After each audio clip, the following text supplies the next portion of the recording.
crazy tectonics.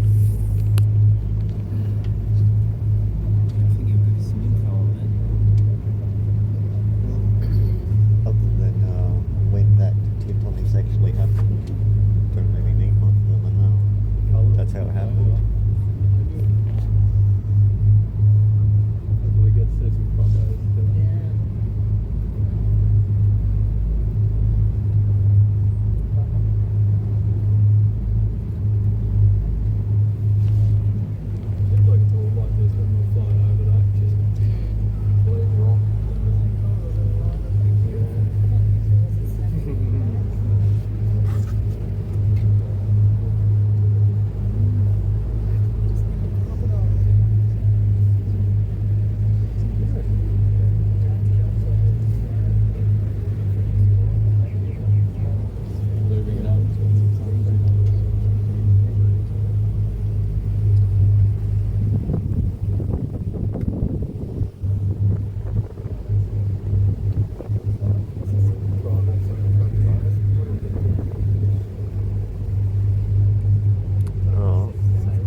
Be a part of the old boat.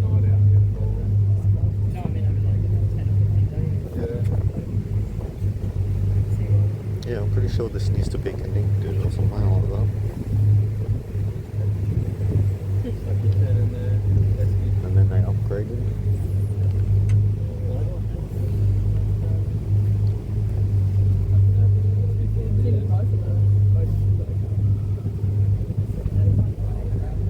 Really?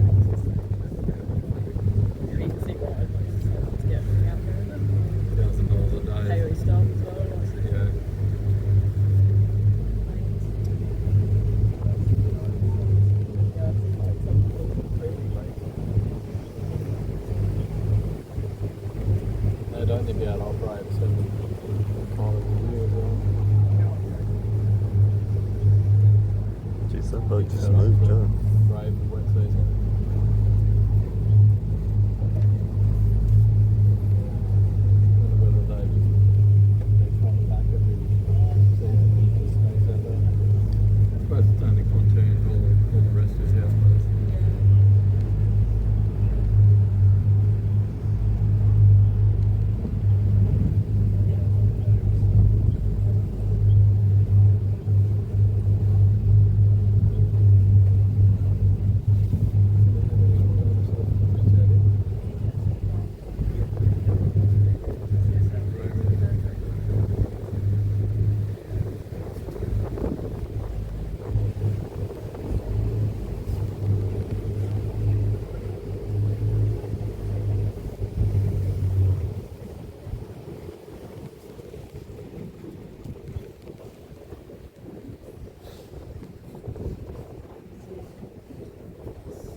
Feel free to stand up if you like, folks, for the next couple of minutes. Move around the boat a little bit if you need to get yourself any photos without any pivotal boat bits in them.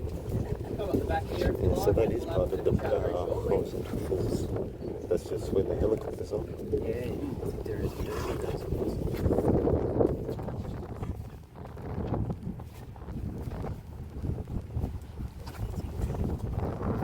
The lines in there. Difference, Yeah. isn't it? Because at high tide, all that will be filled up to that. Yeah, basically it's a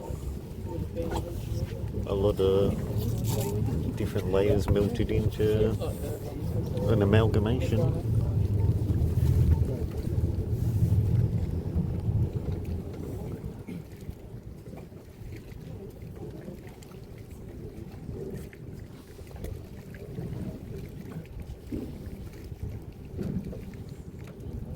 I think they call that subduction.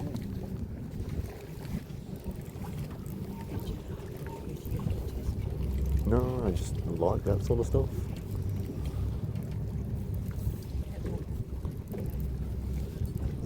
Full on zigzag type. punch.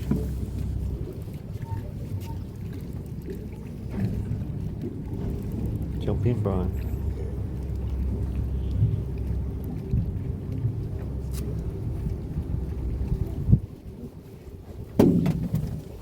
Is it a little bit hard to believe that the water level in here is going to be at the very top of that charcoal section by about 2:45 this afternoon? Yep.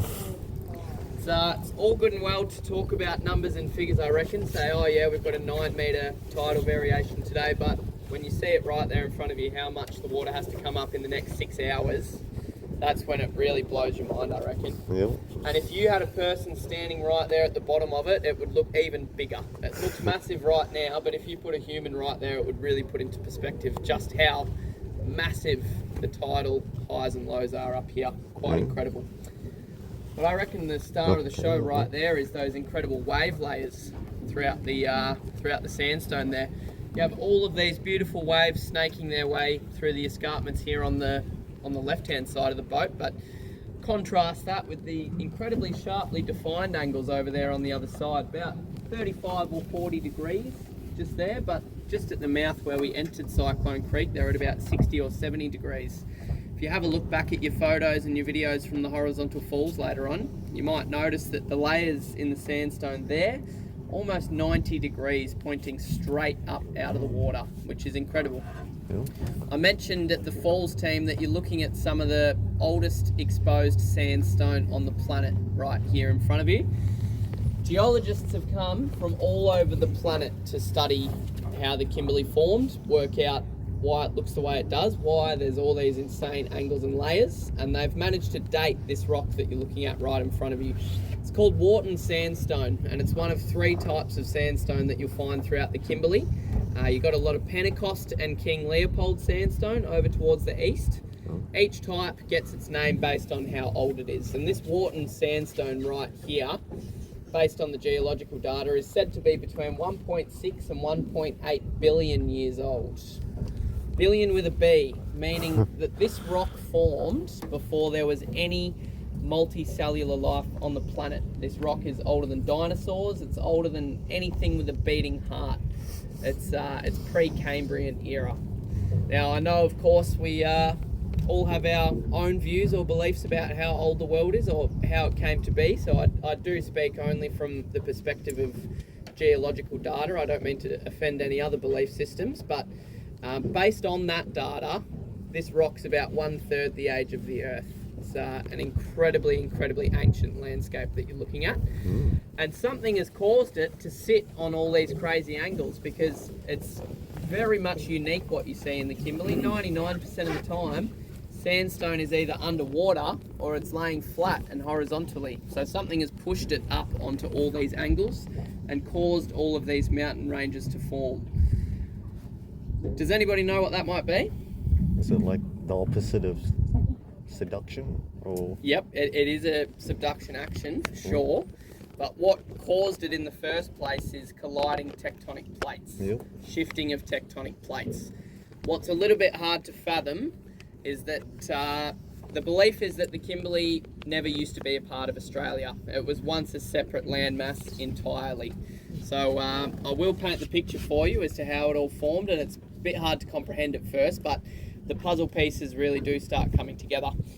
So up until about 250 million years ago, we had a great big supercontinent in the middle of our planet known as Gondwana land. And Gondwana land is considered to be an African supercontinent. So it comprised of what is now Africa, the landmass that is now Madagascar, and also India. And it's believed that the Kimberley was a landmass that once belonged to Gondwana land, likely part of what is now Madagascar. And a range of tectonic plate movements caused Gondwana land to start shifting, spreading apart and breaking up. And there was one particular landmass known as the Kimberley Craton, which is that landmass that's believed to have come from Madagascar. And the Kimberley Craton started colliding with what's called the Great Australian Craton. Land masses have been shifting and moving since the beginning of time. Even Australia right now is moving 6.9 centimetres to the north every year. And so that Kimberley Craton moved far enough that it began to collide with Australia. And when those two tectonic plates began to collide, it produced an insane amount of energy and heat and friction and force, and that had to be released somehow. And the releasing of that energy caused all of these mountain ranges to form, caused all of our beautiful creek and river systems to form. It left us with this extremely mountainous region that you see here today. These angles that you see are quite literally a slippage action of layers of the earth being forced upwards and now sitting up and out of the water. The weaker, thinner layers of sandstone, really intense compression, which caused all those layers to buckle and gave us those beautiful waves that you see right there. It's quite fascinating. The range that we're exploring today is known as the McClarty Ranges, and it's part of the Yampi orogeny. Orogeny is basically a fancy term for the basic formation of a mountain range, or the skeleton of a mountain range, and that's most certainly what this is. It's the skeleton of a mountain range, because when the Yampi orogeny first formed, right here in this region of the Kimberley, there were peaks here that rivaled the Andes Mountains, more than 6,000 meters above sea level, right here where we are. It's hard to even fathom that, but since then we've had hundreds of millions of years of erosion, ice ages, volcanic activity, more geological activity.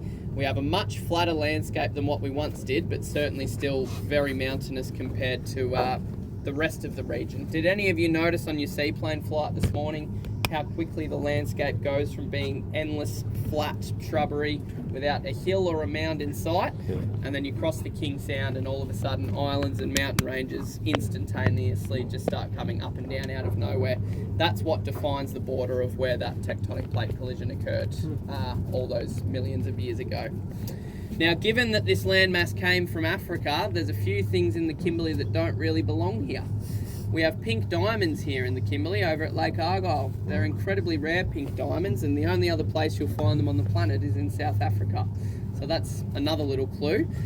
And we also have a certain type of tree here, which there's only 9 species of this tree in the world. Does anybody know what tree I'm talking about? The boab tree. So we have one species native here to the Kimberley, nowhere else in Australia, just the Kimberley and where it's spread out to around the Kimberley.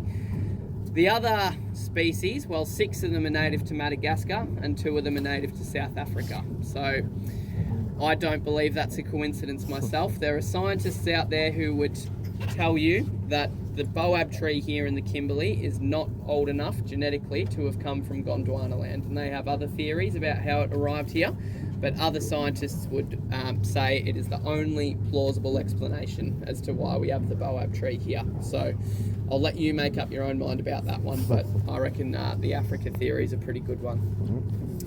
Did anybody have any questions at all, folks? Anything about geology or wildlife or anything you see around here? Are the plates still active? No. So this is very much a settled landscape now. Australia itself is moving, but the collision that occurred here in the Kimberley is done with for now. We haven't had any geological activity here in the Kimberley for probably the last 40 or 50 million years now. There you go. Not today. I don't know what the formula is, because some days we see plenty of birds, but we've got beautiful white-bellied sea eagles here, wedge-tailed eagles, Brahminy kites, and then plenty of other bird species that aren't birds of prey. About 70 bird species endemic to the area. Don't know whether it's the wind or that we had quite a bit of rain overnight last night, what it might be. You can hear them, but haven't seen any. Seen any other cave systems around here? Say again? You seen any other cave systems around here? Yeah, so there's plenty of... Technically, we're not allowed to actually walk on the land here above the high tide line, so we don't go exploring on foot, but there is plenty of them around. Hundreds of cave systems throughout the archipelago here.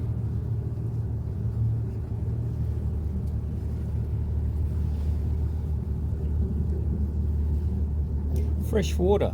If you got stuck here, what are you going to do about fresh water? There's freshwater springs in the area. Is there? So there's a few springs dotted throughout, which is how the bird life and the wildlife survive. And then there's a number of freshwater holes. A lot of them would probably be flowing quite nicely after the rain we had tonight, but there's even just around the corner out there in Talbot Bay, there's a few just down anywhere where you see these valleys and these ridges at the bottom of them, there's often quite large pools of fresh water that they do go stagnant, but they do survive throughout most of the dry season. But then springs that are always flowing as well. There you go. Well, that's the money shot behind me, I reckon there, folks. So I'm going to get out of your way and let you get a few photos.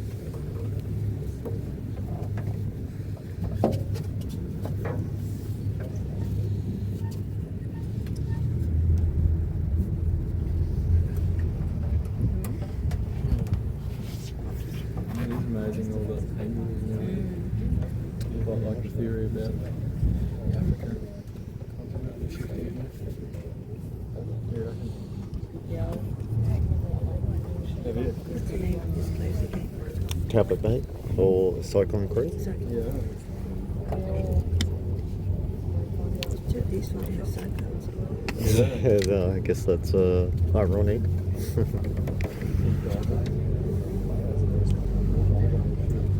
Digging a little bit further.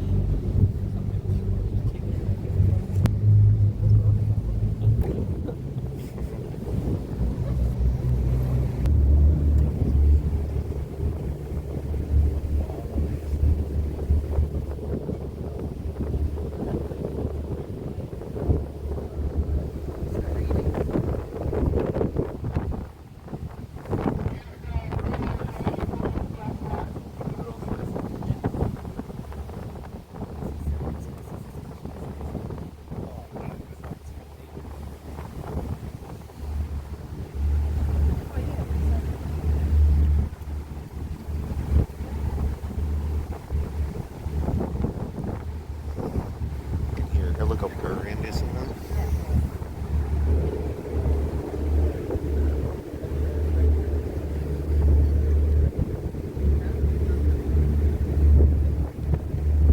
Just naturally made those big waterfalls.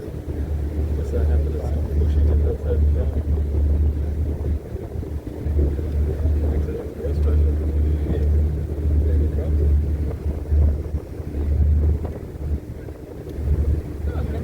Not like, you know how you went up Darwin and you drive out and flying around.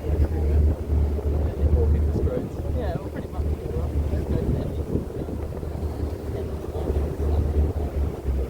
Little Barry.